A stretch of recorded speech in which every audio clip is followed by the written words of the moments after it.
No final de 2019 e início de 2020, o mundo se deparou com um vírus com potencial pandêmico. Seu nome era SARS-CoV-2 ou o coronavírus. Seu início foi ali na região de Wuhan, na China, e rapidamente se espalhou por todo o mundo, gerando a pandemia que estamos vivendo nos dias de hoje. E nessa pandemia, os países tinham a obrigação de fazer o possível para que seus cidadãos não morressem.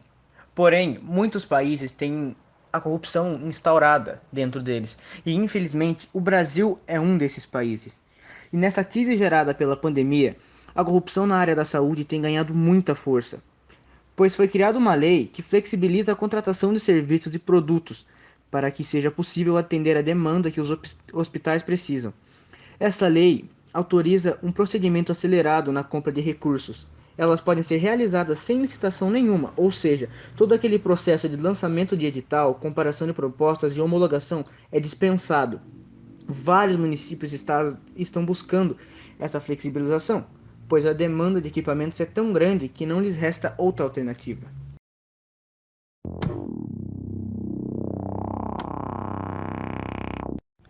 Como todos nós sabemos, as fake news são notícias falsas que são disseminadas na sociedade através dos principais meios de comunicação. São eles as emissoras de TV, jornais e principalmente na internet, que além de ser o maior meio de comunicação, é a forma mais fácil de se espalhar essas notícias falsas. Durante a pandemia do Covid-19, foram criadas e espalhadas várias fake news sobre essa doença, onde vários brasileiros foram enganados e acreditaram nessas mentiras. E essas notícias variam de coisas absurdas como um chip ser implantado nas pessoas através da vacina, a informações errôneas dizendo que o uso da máscara poderia causar danos à saúde. Essa fake news alegava que usar esse equipamento por muito tempo poderia causar asfixia por causa do gás carbônico, mas o biólogo e doutor em virologia Attila Yamarino reforça que o risco não é real, já que as máscaras de pano são porosas. A máscara tem que causar uma dificuldade na hora de respirar, porque ela está filtrando o ar. A ideia é que você tenha um tecido que tenha uma trama com buraquinhos pequenos o suficiente para que o ar que a gente precisa respirar atravessar, mas as gotículas de saliva que soltamos quando falamos e outras fiquem presas. Alguns exemplos dessas fake news são um vírus criado em laboratório. Um boato supostamente iniciado por uma virologista afirma que o novo coronavírus, SARS-CoV-2, teria sido criado em laboratório na China. Mesmo após a negativa do governo chinês e evidências da comunidade científica, a informação falsa reverberou e influenciou uma escala de desinformação, ocasionando, por exemplo, na crise de confiança enfrentada pela vacina Coronavac por ser produzida pela chinesa Sinovac. Outra dessas fake news é que a vacina contra o Covid-19 altera o DNA humano. Desde os primeiros resultados de eficácia e segurança de vacinas experimentais contra a Covid-19, mentiras sobre riscos não divulgados ocupam as redes sociais. Um dos boatos mais perigosos sobre o assunto aponta o suposto efeito nocivo da tecnologia de RNA mensageiro utilizada por alguns imunizantes. A técnica, que usa um fragmento do material genético do vírus, não possui qualquer efeito do DNA de uma célula humana, confirma o professor Jeffrey Almond, da Universidade de Oxford, em entrevista à BBC. É importante lembrar ainda que, apesar de ser considerada inovadora, a tecnologia já foi testada e aprovada em medicamentos anteriores, além de compor os estudos clínicos das vacinas com centenas de milhares de voluntários que não registraram qualquer efeito adverso dessa natureza.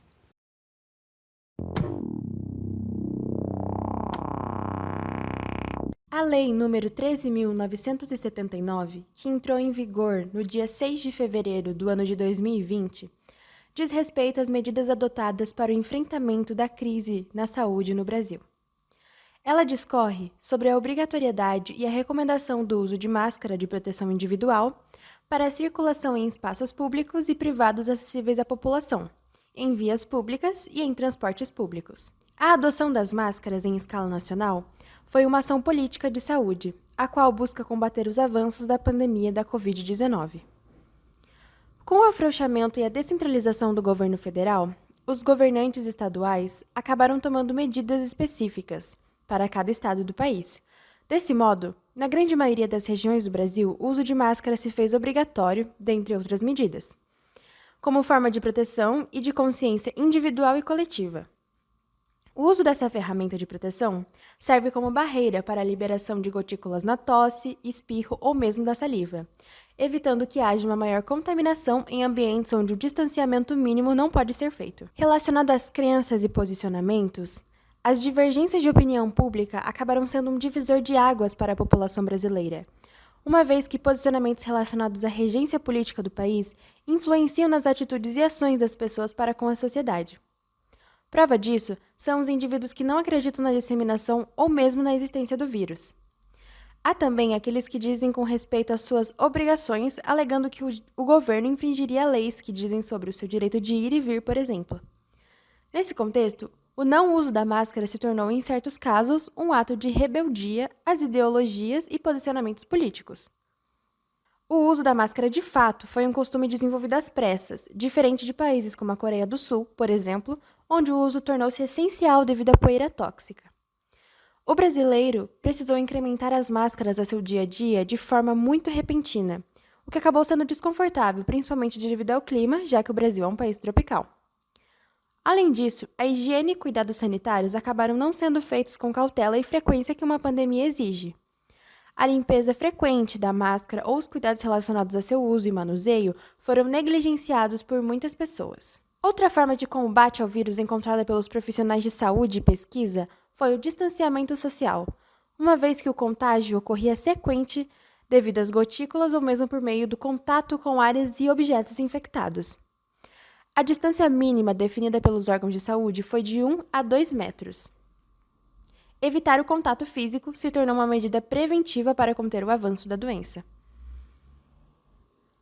A necessidade insana de interação e atividades festivas acabou gerando a organização de diversas festas e shows, visto que a área de eventos precisou sofrer restrições e paralisações severas devido às aglomerações. Nesse contexto, festas clandestinas e eventos musicais foram realizados por todo o país. A Secretaria de Segurança Pública registrou cerca de 619 festas clandestinas interceptadas no estado de São Paulo desde 26 de fevereiro de 2021. Este número equivale a uma média de 26,9 festas encerradas por dia na pandemia de Covid-19. As datas comemorativas tais como Natal, Páscoa e Ano Novo acabaram sendo o motivo da movimentação em massa de pessoas para outras cidades, praias e lugares turísticos do Brasil. Nesse cenário, a disseminação do vírus acabou sendo inevitavelmente maior em períodos sazonais. As aglomerações, devido aos feriados, aumentaram de forma significativa o número de infectados. A suspensão de aulas e a necessidade do fechamento temporário de comércios e empresas também foi uma justificativa da população para o grande fluxo de passeios.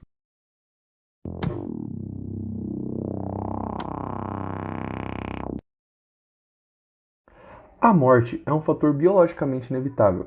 Tudo que está vivo, um dia inegavelmente vai morrer. Tal circunstância gera pavor, principalmente entre os homens que buscam, antes da chegada do ponto final, a realização de todas as suas metas e objetivos. Porém, a perda de uma vida não é algo que se resume apenas a um único ser, pois influencia além do próprio, naturalmente, as pessoas que se compadecem pela morte de um semelhante. Inúmeros fatores podem ocasionar a falência de um indivíduo. Segundo a OMS, os principais motivos que podem ocasionar a morte são doenças cardíacas, diabetes, AVC, câncer de pulmão e uma doença pulmonar obstrutiva crônica. Tal fenômeno teve grande aumento por conta do sedentarismo e a obesidade, que pairam a grande massa da sociedade. O uso de drogas surgiu com um contribuinte significativo tanto para a incapacidade quanto para até mesmo a morte. Houve um aumento quase de 3 vezes nas mortes por transtornos causados pelo uso de droga na América entre 2000 e 2019. Acidentes de trânsito também são um dos grandes causadores de perdas, um dos principais e mais discutidos. Na transição do ano de 2019 para 2020, a sociedade mundial foi acometida por um vírus, o 2019 nCoV, a infecção provocada pelo novo coronavírus, que recebeu o nome oficial de Covid-19, em 11 de fevereiro de 2020. Inicialmente tratado como inofensivo, pela sua baixa mortalidade, não demorou nem um ano para contaminar uma parte considerável do planeta. Em constante mutação, isso se tornou algo muito mais preocupante, que, combinado a uma gestão irresponsável, matou aproximadamente 500 mil de cidadãos brasileiros até o momento. Veículos de imprensa comunicam diariamente os dados e estatísticas dessa fatídica pandemia, com números de contágios e mortes e sem um fim iminente. Esses dados ficaram cada vez mais integrados ao cotidiano, de maneira que se tornou algo comum ligar a TV, abrir um portal de notícia ou até mesmo as redes sociais e ver que centenas de pessoas morreram de Covid hoje. Com essa proximidade, a população se sente cômoda, ao ponto de haver uma certa banalização, transformando vidas em meros números, parte de uma estatística deprimente que não tende a diminuir, dadas as atuais circunstâncias. Podemos ligar o que está havendo com a Covid-19 com algo semelhante ao contrato social que há com o trânsito, onde mesmo com milhares ou milhões de pessoas morrendo, é interpretado como algo necessário para o segmento cotidiano de uma boa sociedade, se tornando um fator infelizmente inevitável.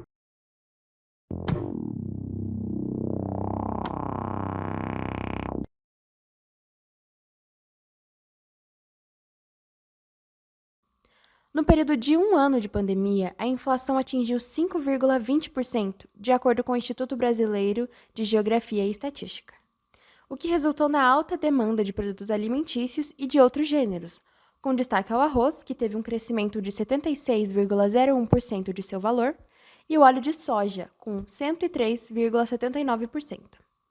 A alta demanda, o aumento do dólar e o maior consumo de determinados alimentos influenciaram diretamente no crescimento do valor dos produtos. No ano de 2020, principalmente, o álcool em gel teve seu aumento significativo no preço, além de ter sumido das prateleiras. Antes da pandemia do coronavírus, o preço médio do álcool em gel variava de R$ 7 a R$ 9 do produto com 500 ml. Mas no decorrer da pandemia, o preço chegou a custar entre R$ 17 e R$ 25, de acordo com os comerciantes. Já na internet, o preço também acabou sendo encontrado até mais caro, como, por exemplo, um usuário que chegou a anunciar o produto também de 500 ml por R$ 40 na cidade de São José dos Campos. Com isso, o Procon precisou realizar uma série de fiscalizações que tinham por objetivo identificar lugares em que havia distribuição de produtos com valor alto, como, por exemplo, o álcool em gel e a máscara. Visto que o país passa por um estado de calamidade e vulnerabilidade, mergulhado em uma crise em que a população é atormentada pelas consequências do combate ao inimigo invisível. O aumento exacerbado dos preços dificulta que as pessoas tenham acesso e poder aquisitivo para a obtenção de determinadas mercadorias, o que colabora com o crescimento da pobreza, fome e a disseminação da doença.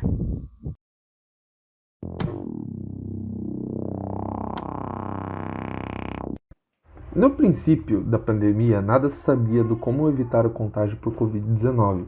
Após curtos estudos relacionados à prevenção de doenças como a malária, alguns médicos concluíram que o tratamento precoce à base de hidroxicloroquina e outros medicamentos poderiam ter eficácia na prevenção do contágio. Impulsionados por uma propaganda até mesmo política, a população brasileira consumiu em peso tal remédio. Após algumas pesquisas realizadas por órgãos ligados à OMS, concluíram que não há evidências científicas para que esses medicamentos sejam eficazes e seguros no tratamento da doença. Com isso, então, pode-se concluir que a propaganda sobre esses medicamentos cessou após a conclusão das pesquisas, correto? Impressionantemente não. O governo vigente do país tratou isso como uma discussão política, mantendo assim a campanha sobre o tratamento à base de cloroquina, colocando a vida de milhares de brasileiros em risco. Outro caso que também chocou diversos brasileiros foi a propaganda de feijões que realizavam a cura do Covid-19. Um pastor vendia as sementes por valores entre 100 e R$ 1.000, sob o argumento de que teriam eficácia terapêutica para a cura do Covid-19, mesmo em casos graves. O pastor Valdomiro Santiago foi investigado por indícios de estelionato. Em seus vídeos disponibilizados, o religioso incentiva fiéis a plantar as sementes por ele comercializadas. Na ação, a MPF afirma que feijões não curam e são uma propaganda enganosa, havendo assim uma prática abusiva da liberdade religiosa, já que Valdomiro e a Igreja Mundial do Poder de Deus tinham o objetivo de angariar recursos financeiros com a venda das sementes. Já fora do país, podemos citar como exemplo a Índia, que está passando por uma série de protestos por parte das pessoas da área da saúde, após um guru defender o yoga como um método contraceptivo sobre o Covid-19. Algo completamente errôneo, tendo em vista que tal procedimento não tem nenhuma eficácia no combate viral.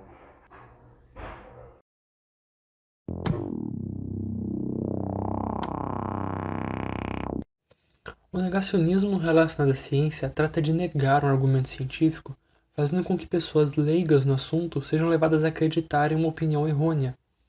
Em tempos de crise sanitária, como a atual pandemia do coronavírus, a ciência é a grande arma da humanidade para retardar o curso natural da doença e salvar vidas. Seja estudando o comportamento do vírus, criando medidas de contenção, vacinas, pesquisando tratamentos. O negacionismo científico vem como algo perigoso, uma vez que é necessária a cooperação da população como um todo para combater a crise. Se a população for exposta a grandes doses de desinformação, há grande chance de que nem todos cooperem. No Brasil, o negacionismo tomou proporções e consequências alarmantes. Logo no início da pandemia, pessoas negavam a existência da doença como se fosse uma farsa. Depois passaram a acreditar em sua existência, porém negando sua gravidade. É só uma gripezinha. Não faltaram teorias conspiratórias que buscavam culpar a China pela criação do vírus. E ainda assim a recomendação de medicamentos cuja eficácia não são comprovados cientificamente.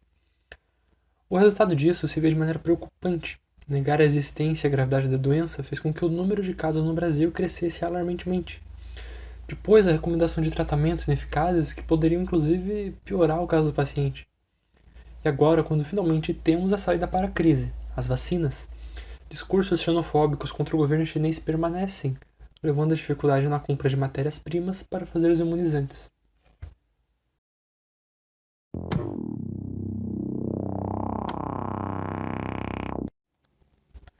Um dos assuntos relacionados à vacina que gerou grande repercussão foi a divulgação dos resultados da vacina Coronavac, que causou certa desconfiança por sua eficácia ser de 50%.